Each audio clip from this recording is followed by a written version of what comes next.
তার জন্য আসলে আপনি কি ধরনের সুব্যবস্থা রেখেছেন বা করেছেন? সুব্যবস্থা কিছু রাখেন না? না, এখানে তো হাসার কোনো কথা না, এখানে তো হাসার কোনো কথা না, কারণ আপনি আমার আপন মতো না, আমি আপনি কিন্তু আমার ভাইয়ের মতো না। এখানে সরাসরি লাইভ চলতেছে, লাইভ হাসবেন হাসবেন হাসবেন বলো এখানে আসতেছে। কি ব্যবস্থা রেখেছেন মরার জন্য একটু বলবেন? মরার জন্য 20 যদি না মরি তাহলে 20 তলা বিল্ডিং থেকে তো লাভ দিব, এটা কিন্তু প্রচন্ড ভাইরাল হয়েছে। আমি যদি এখানে মিথ্যা কথা বলে থাকি তাহলে তো মনে করেন যে আমি তো ভিডিও মধ্যে যেভাবে উনি হাসছে এবার কিন্তু আমি হাসে ফেলতাম, আগে ভিডিওতে কিন্তু আমি হাসি না, এটা বাস্তব হিসাবে আমি দোষী। এটা যে ওই যে আছে ইমন এই পরীক্ষাতে পাস করতে পারবে না, জীবনে পরীক্ষা দিতে পারবে না এই বিষয়ে, জীবনে পারবে যদি দিতে পারে আপনি জুতা আমার গাল যদি পরীক্ষার মধ্যে যদি পাস করতে পারে নাকি ভাই? না না না, গার্লফ্রেন্ড না, মানে মাথায় আসে পাচ্ছে আমার ওইটা ছোট ব্রেন।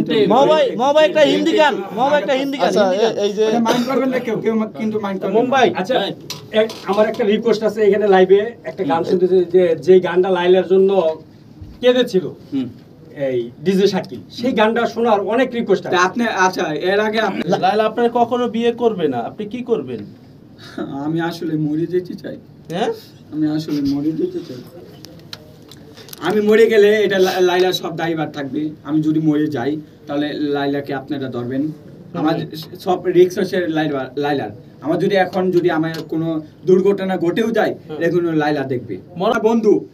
বন্ধু আপনারা আমার ছোট ভাই বড় ভাইয়ের মতন শ্রদ্ধা করেন, আমি আপনাদের বড় ভাই। আচ্ছা এটা তো সাপোজ বললাম যে যদি না হয়, না যদি প্রশ্ন না থাকে আবল তাবল প্রশ্ন করতে পারেন না, এখানে সরাসরি লাইভ চলতেছে। ডিজে শাকিব আপনি ধরেন মারা গেলেন, মারা যাওয়ার পরে এই হবে লালার বাসার সামনেই হবে নাকি আশপাশে কোথাও হবে? এটা তো এখন আমি বলতে পারছি না, তো আমি বলতে চাচ্ছি যে এখানে যেখানে হোক আমি চাই যে মোহাম্মদ ভাইয়ের স্থানে আমার ওইখানে ইয়াটা হোক, মনে করেন যে মাটিটা হোক, এটা আমি চাই। মোহাম্মদ ভাই আমার ফিন্দানি পড়ান যা লাগে, আমি তো বলছি এই কোটটা কেন আমাকে কম পক্ষে একটু যে মিলে এই 3 মাসে আমার কমপক্ষে আমার 12 থেকে 15 লাখ টাকা খরচ হয়েছে আমাকে তৈরি করতে। এটা কিন্তু মিথ্যা কথা না, আপনি মোহাম্মদ ভাই কিন্তু মিথ্যা কথা বলতে পারে না। কোন মিডিয়াতে আজ পর্যন্ত দেখছেন যে মোহাম্মদ ভাই মিথ্যা কথা বলছে? হিদুল আলমের নিয়েও তো কাজ করছে, জান্নাত দোয়ারের নিয়েও তো কাজ করছে, কোন মিথ্যা কথা বলছে আপনাদের সামনে? আপনার জিগান প্রশ্ন করে যদি প্রশ্ন থাকে আপনাদের। আচ্ছা শাকিল এমন জিনিস, আমি বলি শাকিল এমন জিনিস কোনোদিন মিথ্যা কথা বলে না, 100% সত্যি কথা বলে। আমি কোনো সিগারেট খাই না, গাঁজা খাই না, মদ খাই না, আমি কেন ভালোবাসবে না? সম্পূর্ণ মিথ্যা কথা, সাজানো নাটক। যেভাবে সাজাচ্ছে আপনি কি এখন 1 মিনিট যেভাবে উনি সাজাচ্ছে এভাবে সাজানো নাটক। আমরা দুজন কিন্তু কিছু জানি, আমরা বাস্তব দেন নাই এন্তে উঠেও এখানে গেছি ডাইরেক্ট, জানলে কি আমি এখানে বইয়ের সাথে থাকতাম? এগুলো আমি কিছু হতে পারে যেহেতু কমেন্ট। এখন আপনি কি লাইলার জন্য এই যে আমাদের লাইভে সরাসরি কান্না করতে পারবেন? আপনি একটা গান গাইছিলেন, কান্না করে কথা বলে অবশ্যই কান্না, এটা তো বিনোদন হিসাবে। এখন কান্না আসলে আমি কানবো? আমি কি ভাইরাল হওয়ার জন্য কানবো? আমি এখানে ভাইরাল হওয়ার জন্য আসছি? আপনারাই তো আমাকে সাপোর্ট করতেছেন, আমি তো আপনাদের সাপোর্ট করি না। আপনারা কি টাকা দিয়ে আসছেন এখানে? কোন সময় না। আপনারা বলেন টাকা দিয়ে আসছেন কি লাভে বলেন? কোনোভাবেই না।